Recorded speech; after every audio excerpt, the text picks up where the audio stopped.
सबसे पहले मैं अध्यक्ष जी आपका धन्यवाद देना चाहता हूँ।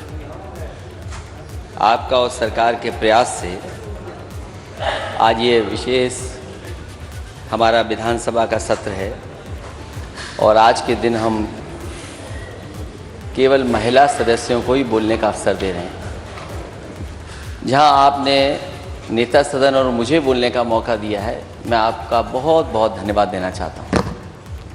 हालांकि अध्यक्ष जी लगातार इस प्रयास में हैं कि नई नई चीज़ें आएँ और जब से आप अध्यक्ष बने हैं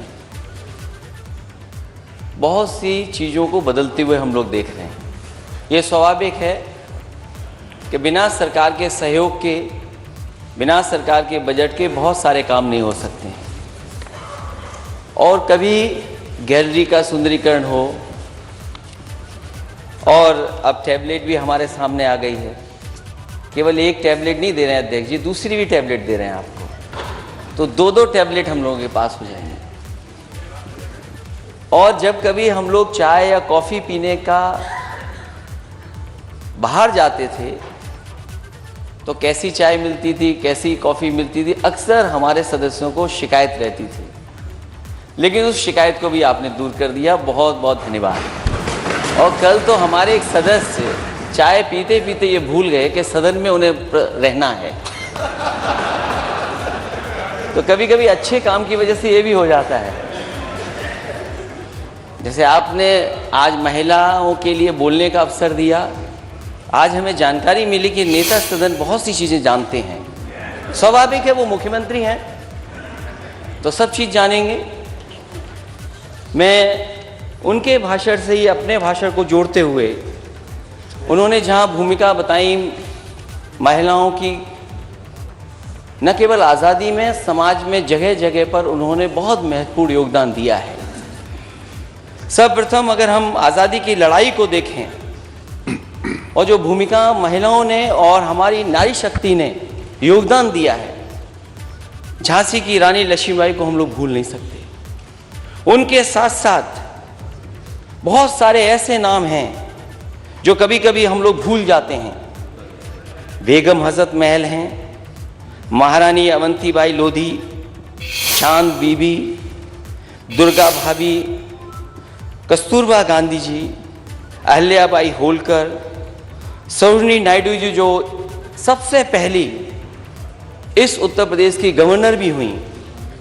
और अच्छा होता स्पीकर महोदय, आज महिला स्पीकर भी, अगर वो महिला हमारी गवर्नर जो हैं, अगर वो भी इस कार्यक्रम में किसी न किसी रूप में शामिल हो जाती हैं। अरुणा आसिफ अली, भीकाजी कामा, कैप्टन लक्ष्मी सहगल और अनेक नाम हैं, वीरांगना उदा देवी पासी, ऐसे तमाम नाम हैं, झलकारी बाई, जिनको हम याद कर रहे हैं, जिनके योगदान से, जिनके प्रयासों से हमें उस आज़ादी की लड़ाई में और मजबूती मिली। वहीं जहां हम अपने उत्तर प्रदेश का इतिहास देखते हैं, सर्वप्रथम उत्तर प्रदेश की नहीं बल्कि देश की पहली महिला मुख्यमंत्री अगर किसी प्रदेश ने दी थी तो उत्तर प्रदेश ने दी।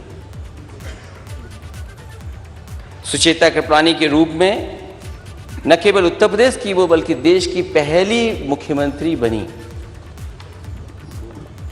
और इसी के साथ साथ गवर्नर भी, जिन्होंने आज़ादी की लड़ाई में राष्ट्रपिता महात्मा गांधी जी के साथ रह कर के और उन्होंने पहचान अपने आप बनाई। जहां उन्हें नाइटिंगेल के ऑफ इंडिया बोला जाता, सरोजिनी नायडू, वो भी यहाँ की गवर्नर है।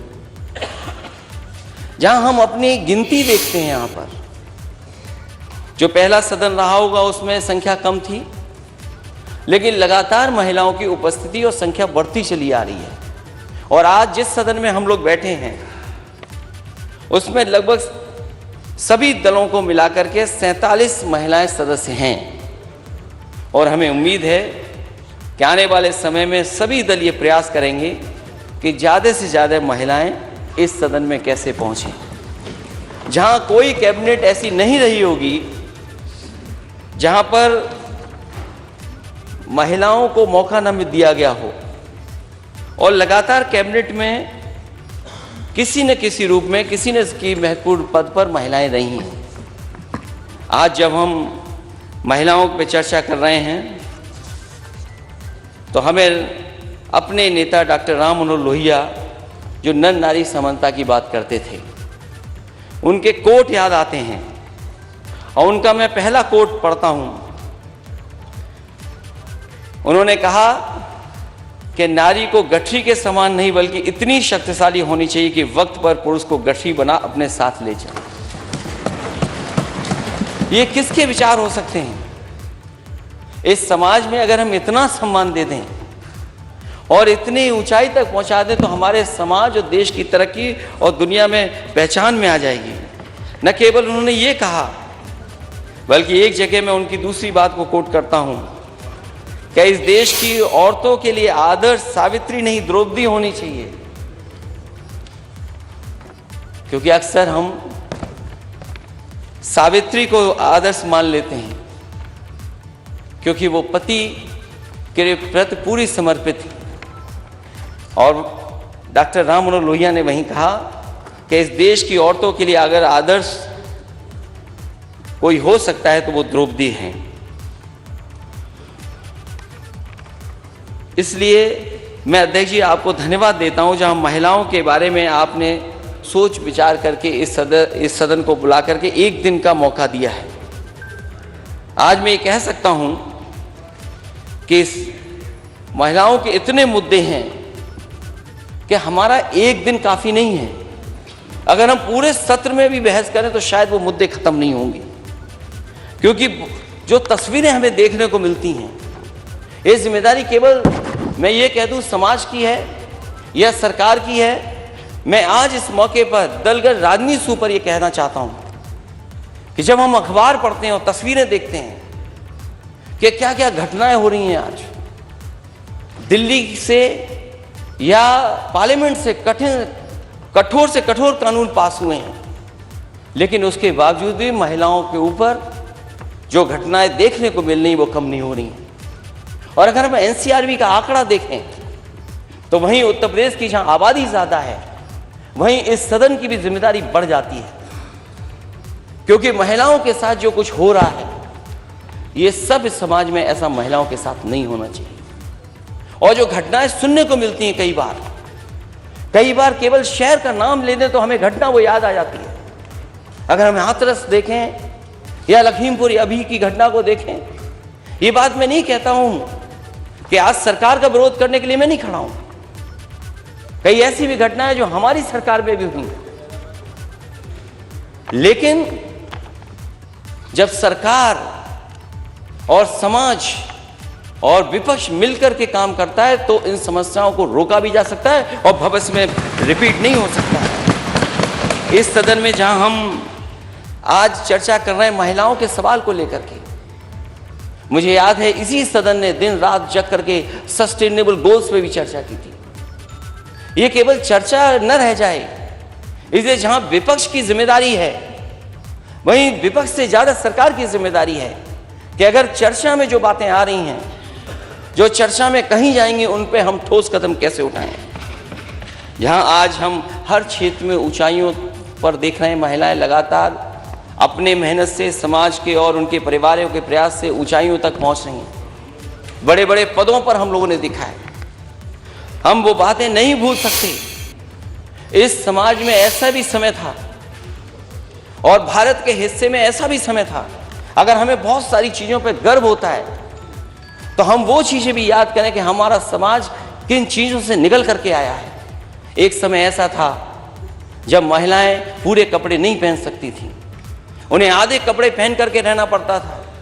वहाँ की हुकूमत उनसे टैक्स लिया करती थी।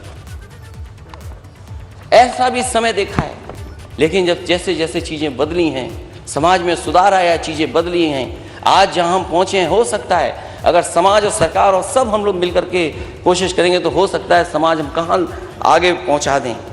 इसलिए ज्योतिबा फूले और सावित्रीबाई फूले को हम नहीं भूल सकते, जिन्होंने इस देश में महिलाओं को और बच्चियों की पढ़ाई के लिए और समाज को सुधारने के लिए अपना पूरा जीवन लगा दिया।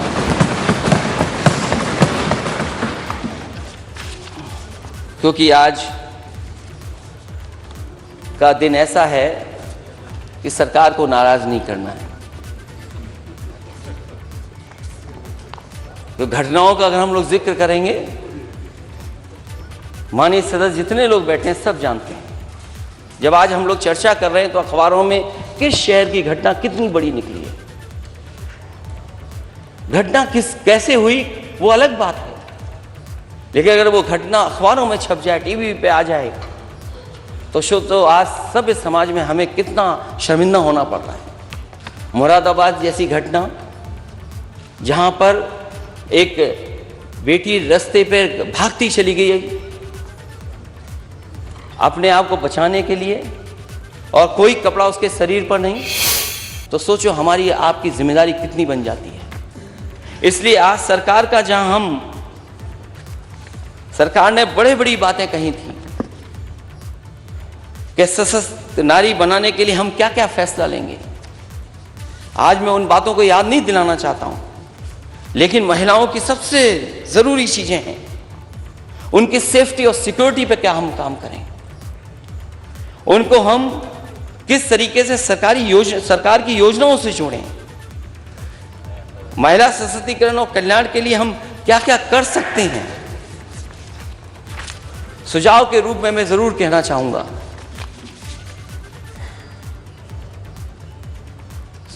क्योंकि सरकार के घोषणा पत्र में तो बहुत सी बातें रखी गई थी, वही मैं कहना चाहूंगा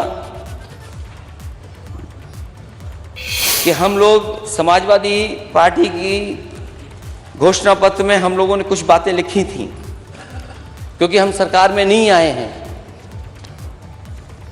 इसलिए हम सुझाव के रूप में सरकार को बता सकते हैं। हालांकि उन्होंने भी बहुत सारी बातें लिखी सशक्त नारी के लिए क्या क्या होना चाहिए, वहीं हम भी सुझाव देना चाहते हैं कि समाजवादी पार्टी महिलाओं, अल्पसंख्यकों और दलित सहित प्रत्येक नागरिक के लिए हेट क्राइम के खिलाफ जीरो टॉलरेंस की नीति के लिए संकल्पबद्ध है, और सरकार से मांग करते हैं कि वे जीरो टॉलरेंस नीति को अपनाएं। हालांकि जीरो टॉलरेंस की नीति के बारे में सरकार कहती है, लेकिन कैसे इसको हम लागू कर सकें, उस दिशा में मैं समझता हूं सरकार जरूर काम करेगी। वहीं उत्तर प्रदेश में पुलिस समेत सभी सरकारी नौकरियों में महिलाओं को 33% आरक्षण दिया जाए। ये आरक्षण सभी श्रेणियों जैसे सामान्य, EWS, OBC, SC और ST के लिए भी लागू किया जाए। लड़कियों की KG से PG तक शिक्षा मुफ्त की जाए, क्योंकि जिस समय नेताजी की सरकार थी उस समय पढ़ाई को बिल्कुल मुफ्त कर दिया गया था। हमें उम्मीद है कि आज जब हम महिलाओं के सवालों पर चर्चा कर रहे हैं तो ये पढ़ाई भी पूरी की पूरी मुफ्त होनी चाहिए। और मुझे याद है कि एक बार मैं यहाँ पर एक अखबार के कार्यक्रम में जब मैं गया तो मैं जिन लोगों का सम्मान कर रहा था उसमें नौजवान वो टॉपर था, 12th क्लास के टॉपर्स का मैं सम्मान कर रहा था। अध्यक्ष जी जब मैं उसको सम्मान देने गया तो उसने कहा कि आज तो आप मुझे यहाँ लैपटॉप दे रहे हैं, आज ही के दिन आप झांसी में भी मेरी बहन को लैपटॉप देंगे। और मुझे याद है मैंने बच्चे से पूछा कि कभी तुम हेलीकॉप्टर में बैठे थे? उसने बच्चे ने मना कर दिया कि मैं हेलीकॉप्टर में कभी नहीं बैठा।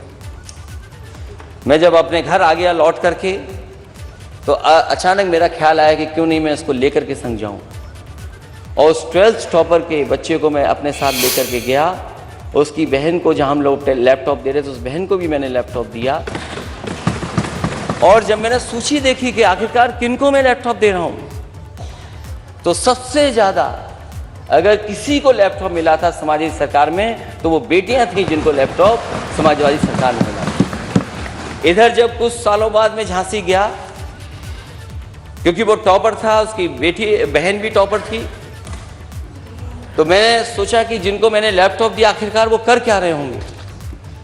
मैंने जानकारी हासिल की तो पता लगा जिस नौजवान को, जिस बच्चे को मैंने लैपटॉप दिया था वो M.Tech कर रहा था दिल्ली से, IIT से।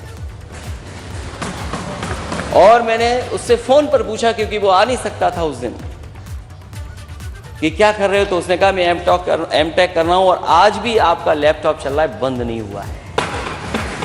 और मुझे लगा कि केवल मैंने एक बेटी को लैपटॉप दिया होगा, एक बहन को दिया होगा। जब मैं बरुआ सागर उसके घर परिवार से मिला तो उन्होंने कहा ये छोटी सी टाउन एरिया है, बहुत बड़ी नहीं है, लेकिन इसी में समाजवादी सरकार में कम से कम 400 बच्चों को लैपटॉप मिल गया। ये बात मैं बहुत पुरानी बता रहा हूँ। उस समय जब उन बच्चों से मैं मिला, उन बच्चों ने कहा कि हमें लैपटॉप तो मिल गया, हम पढ़ाई लिखाई तो पूरी कर लिए हैं, लेकिन हमें नौकरी नहीं मिल पा रही है, रोजगार नहीं मिल पा रहा है। हमें उम्मीद है कि इस सरकार को जहां मौका मिला है, डबल इंजन की सरकार को काम करने का, तो जहां पढ़ाई अच्छी होगी बेटियों की, जहां उन्हें और पढ़ने का मौका दिया जाएगा, आने वाले समय में उन्हें रोजगार भी देने का काम सरकार करेगी। जहां सुरक्षा के लिए मैं सुझाव देना चाहूंगा कि पुलिस बल में महिलाओं के लिए विशेष भर्ती अभियान चलाया जाए ताकि एक स्वतंत्र महिला पुलिस इकाई का निर्माण हो सके, क्योंकि हम सरकार में नहीं आए, हमारे मैनिफेस्टो में था। तो आज सुझाव के रूप में मैं सरकार से कह रहा हूं कि पुलिस बल में महिलाओं के लिए विशेष भर्ती अभियान चलाया जाए ताकि एक स्वतंत्र महिला पुलिस इकाई का निर्माण हो सके। यूपी पुलिस बल में महिलाओं को 33% प्रतिनिधित्व दिया जाए। आत्मरक्षा प्रशिक्षण कार्यक्रम तहसील स्तर पर सभी स्कूल और संस्थाओं में नियमित अंतराल पर आयोजित किए जाएं। सभी गांवों में खैर सीसीटीवी और डायल 100 डायल 112 तो है ही, लेकिन उसका समय कैसे कम हो, क्योंकि रिस्पांस टाइम जितना कम हो जाएगा उतनी ही जल्दी पुलिस एक्शन में आ जाएगी और जो पीड़ित है उसकी मदद हो सकेगी।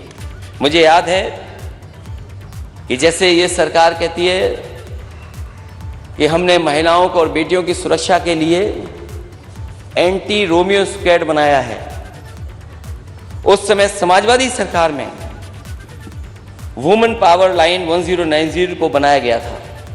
और मैं चाहूंगा सरकार से कि वुमेन पावर लाइन 1090 को मजबूत किया जाए और ईमेल और व्हाट्सएप द्वारा शिकायत दर्ज करने की सुविधा प्रदान की जाए, और साथ ही साथ 1090 ऐप से लेकर के जो ट्रैकिंग का है सिस्टम वो भी विकसित किया जाए, जिससे आज के समय पर जो टेक्नोलॉजी का हम इस्तेमाल कर सकें उसको शामिल कर करके अपनी बेटियों की भी सुरक्षा और का इंतजाम कर सकें। स्पेशल वुमेन सेल महिलाओं के खिलाफ होने वाले अपराधों की निगरानी एवं रोकथाम के लिए डीजीपी की अगुवाई में गठित किया जाए।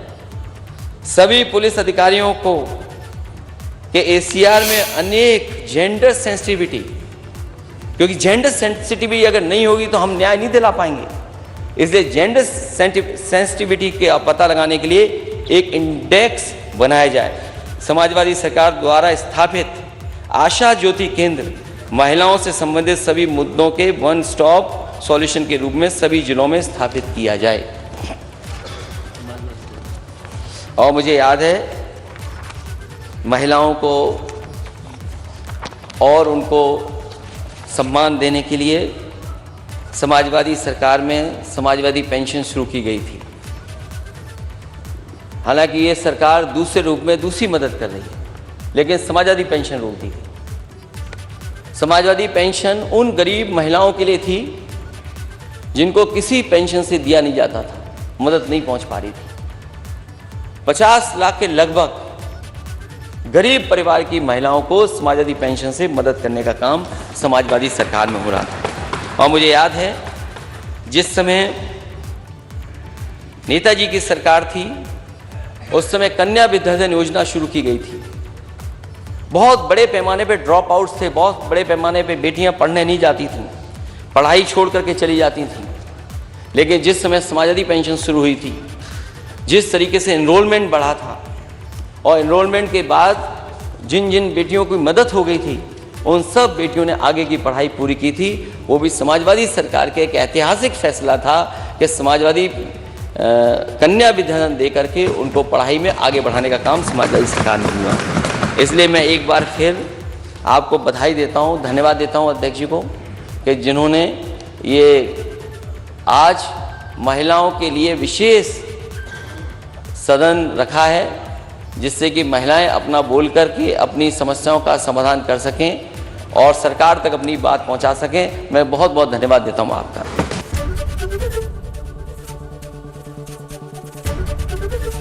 एबीपी गंगा, खबर आपकी, जुबान आपकी।